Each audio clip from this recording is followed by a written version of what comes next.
Hello, everyone, and welcome to episode 4, I think, of Elden Ring Lore Explained. In the last few parts, we've been going over the timeline of events preceding and happening during the events of the game.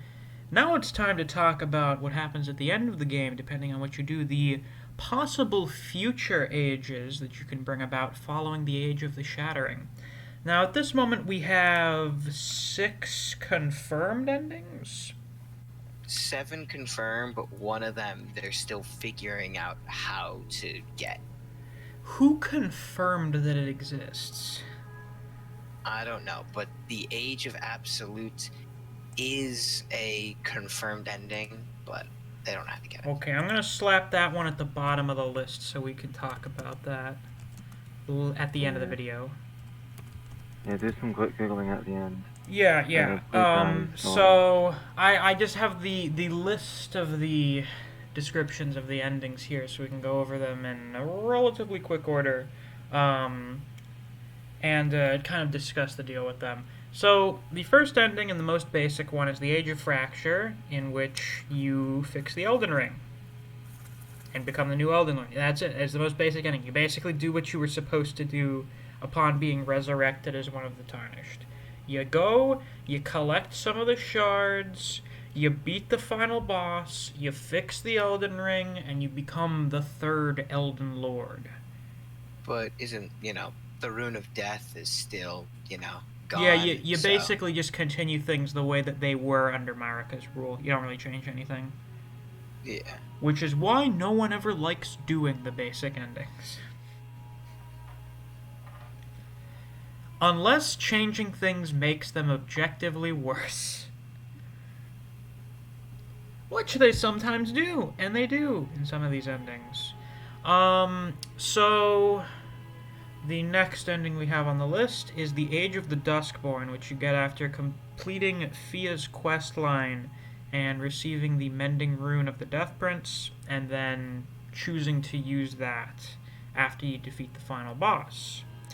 In this situation, you repair the Elden Ring, you become the Elden Lord, but you return the Rune of Death to the Elden Ring, meaning that Destined Death is once again part of the Golden Order, and now it has become natural for things to just die again. No more immortals wandering around in the lands between. Slightly a good point. Yeah. So that would actually make it one of the better endings. It's a bad thing after long enough. Unless you want to assume that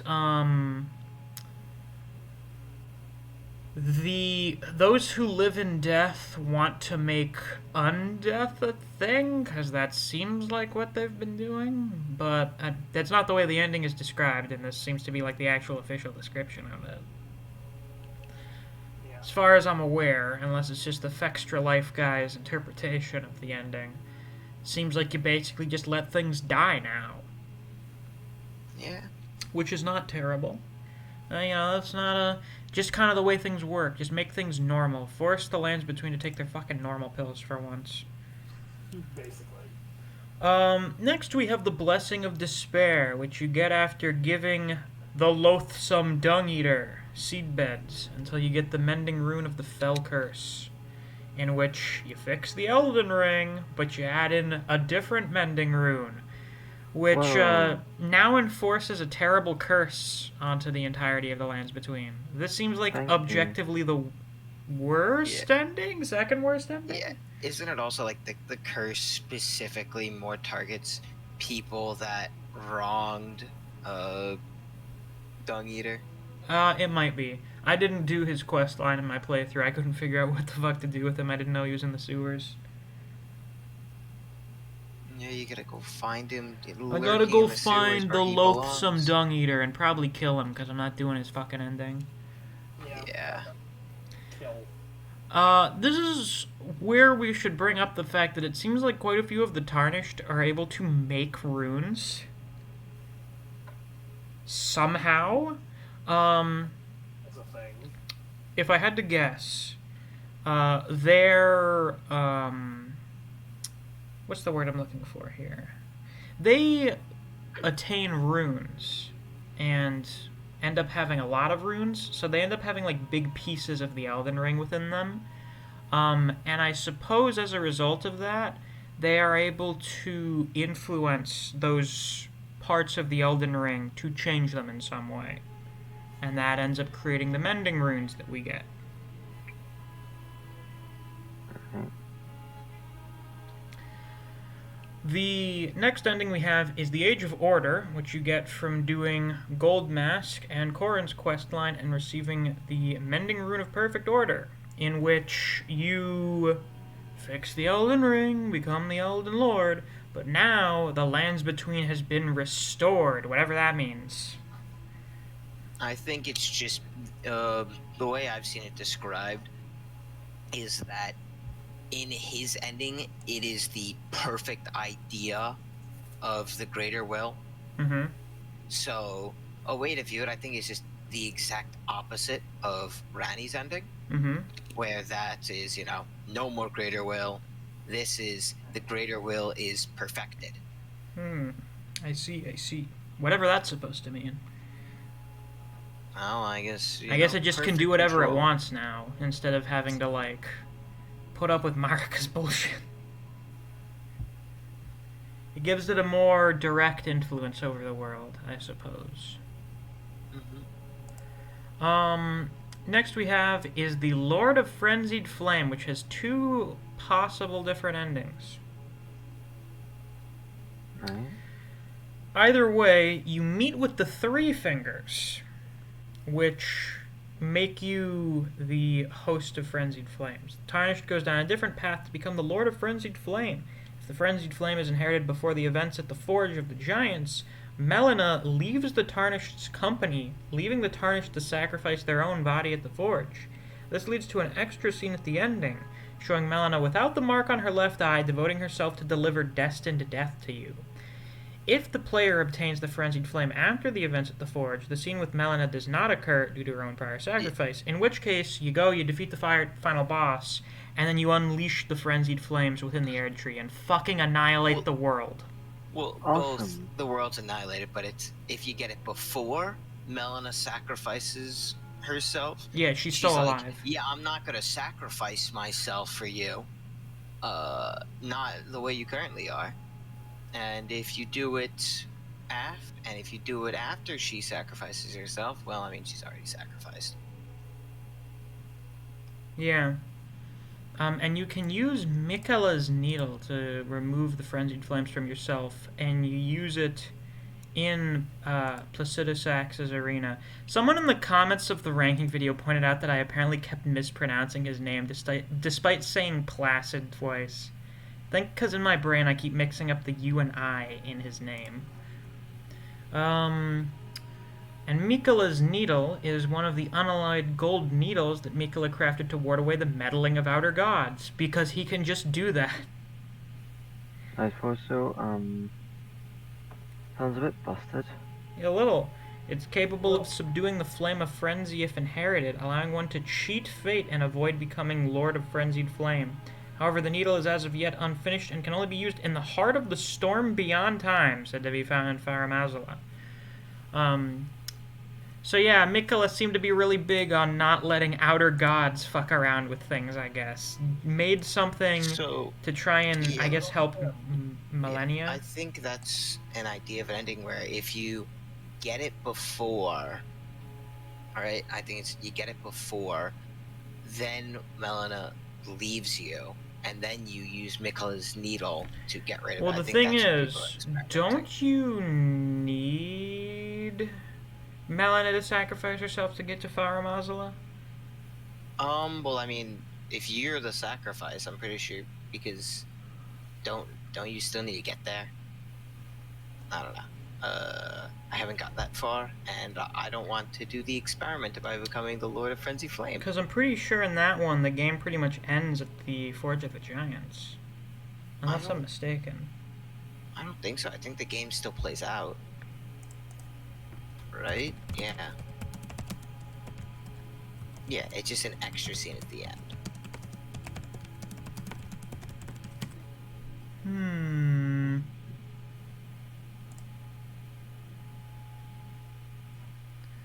We're doing real-time research. I'm Real very well time prepared for this video. Yes, I mean, that is something that people need to figure out. Like, uh, I think, yeah, it is curious to see what would happen if. No, yeah, you do go to Faramazala after that. Okay. Yeah, because I mean, you still need to go there. Yeah. So yeah, I think people are trying to figure out what if Melina lives, and then you get rid of it, and continue like Randy's quest line. Hmm. Yeah, yeah, that is a good question.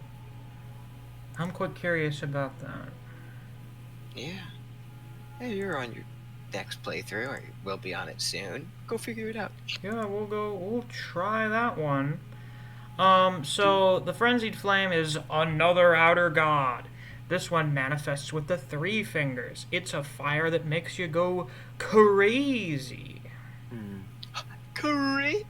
Yeah, exactly. And you just annihilate the world with that, because I guess the Frenzied Flame is an asshole like that.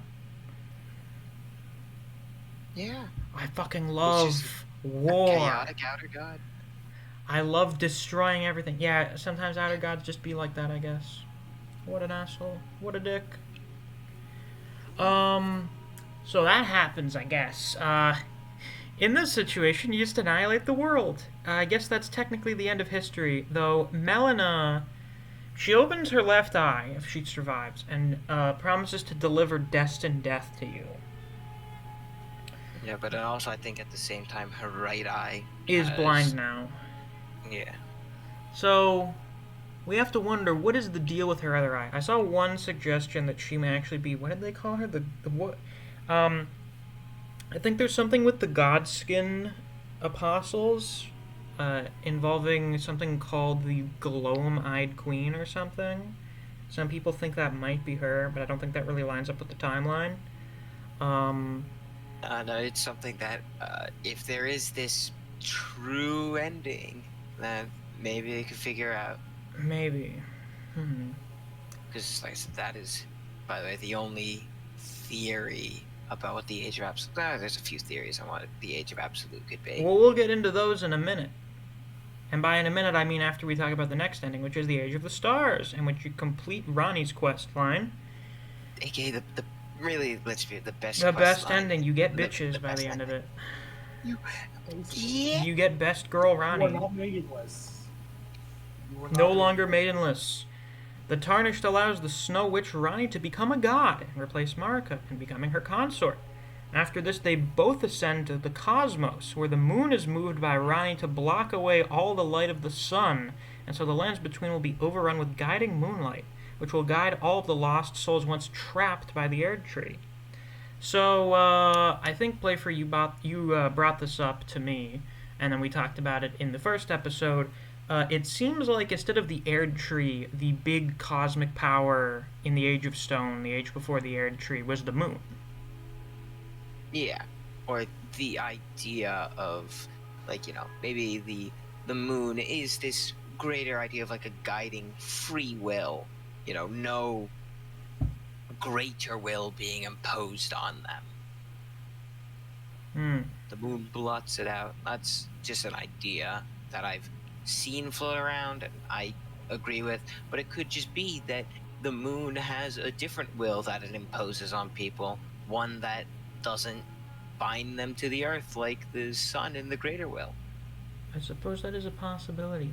Now, of course, in this situation, Ronnie does what she was originally meant to do, because she's an Empyrean, she's able to become a true god, and we become her consort, but things still seem to be different, because she is not becoming host to the Elden Ring. She's basically, it's basically just saying I'm ignoring the Elden Ring, pretty much, right? Base. I'm no longer going to be trapped by the Elden Ring or the Greater Will. I'm going to do my own thing. And as such, the rules are a bit different, because you still become consort to Ronnie, but Ronnie no longer has a shadowbound beast, because you kill hers as part of her quest line. And I'm pretty sure it's supposed to be Blide, isn't it? Yeah. Because you fight a phantom in Noxtrella that's basically Blide, Um, Yeah, and you do go blind. yeah, That is something that happens. You know, you in can go and Treasure. kill In him. this ending, you have to kill Guts. You fight a ghost version of him, I guess. Yeah. I think you're still able to fight him physically. I don't know if that's part of the quest line or not, because I didn't do that. I didn't have to do that. And after this happens, Rani like tells you to give her regards to Blide and Eg, despite you seemingly having just killed Blide or something. Unless you're just killing part of Blide, I don't know. Maybe it's something like how Malekith is both in Farum Azula and then also in the Bestial Sanctum as Gorank. Somehow. I don't know, a lot of people seem to be able to project themselves into other places. Morgoth does it, Moog does it. It kind of happens with Godfrey, but that's more so just the Erd Tree projecting the grace that was taken from him. So I don't know, maybe a possibility. Yeah. But this is the most different ending from the other ones, other than the Lord of Frenzied Flames, because it's literally just saying fuck the Elden Ring, fuck the Erd Tree, fuck the Greater Will. We're doing our own thing. We're doing a different thing. It has nothing to do with any of that shit. So it's totally You different. went out of your way to do this through our indirect questing. Indeed. Indirect. I don't. The terms falling from me Something. right now. Now, let's talk about this theorized ending that's supposedly been confirmed to exist. Let me look this up a little bit. Yeah, there seem to be a few. There were. I mean, I'm looking around. It seems that maybe it's dissipated now, but for a little bit it's talking about the Age of Absolute. One was like, oh yeah, get all the runes, except people have confirmed there is no secret ending for getting all the runes. There's been for like completing some of like the side quests for like some of the smaller characters, but I mean, I'm more interested to see if it is something more along the idea of like Rani's quest and keeping Melina alive, or if something comes from that, even if there is no, like, even if that's not part of the Age of Absolute, if something does come of that, be interesting. And part of this also had to do with the fact that Gideon seems to be one of the few Tarnished that doesn't have an end quest line. And also, it seems like people don't really know what we're supposed to do with Nefeli either. Because I've looked into how to do her quest line, and it seems like it just kind of ends abruptly, like nothing really happens with it. Yeah. So I think we just haven't figured out what the deal with them is yet. Because you fight Gideon as, like, the third to last boss. Yeah, because like Gideon tries to stop you because he learned something or something along those lines. Yeah, he probably learned the Greater Will is an outer god or something, and Marika wanted to reject it or something. Whatever that would entail. For some reason, that freaked him out. Marika in the end. Yeah. That's all we know. That's the common phrase here. That's all we know. Yeah, I mean, the game's been out for a little under 2 weeks now. At the time of recording this. Yeah, not even 2 weeks at the time of recording this. So there's a lot of stuff we still don't know yet. I looked this up. Apparently, there is allegedly some armor you can find in Rykard's boss room called the Eye Surcoat. The insignia emblazoned on the front marks out the wearer as the eyes and ears of Sir Gideon the All-Knowing. I never found this. I have... Yeah, you searched the walls of that boss. Yeah, I ran around there. I didn't find shit. Oh, something I just realized. Nefeli has the same last name. It's Nefeli Lu. Yeah, she states that she was adopted by Gideon. She's the biological either daughter or just descendant of Godfrey. Yeah, I'm like, and she has axes, like everyone related to Godfrey uses axes, and that also makes it really funny that she helps you kick the shit out of Godric, who's trying really hard to LARP as Godfrey to show off to Godfrey. Yeah, probably. But we'll shit on Does Godric that. more in the future. The very near future, because we'll be recording the episode on the demigods, I guess. So yeah, that's all we've got on the possible future ages, the potential ending paths you have for Elden Ring. I hope you enjoyed. If you did, be sure to leave a like and a comment on the video. It shows your support and helps boost us up in the algorithm. If you're looking forward to the next episode of Elden Ring Lore Explained, in which we'll be going over Marika's demigod family, you should subscribe so you don't miss it. Thanks for watching. I'll see you guys around. Until next time, take care. Bye-bye. Goodbye.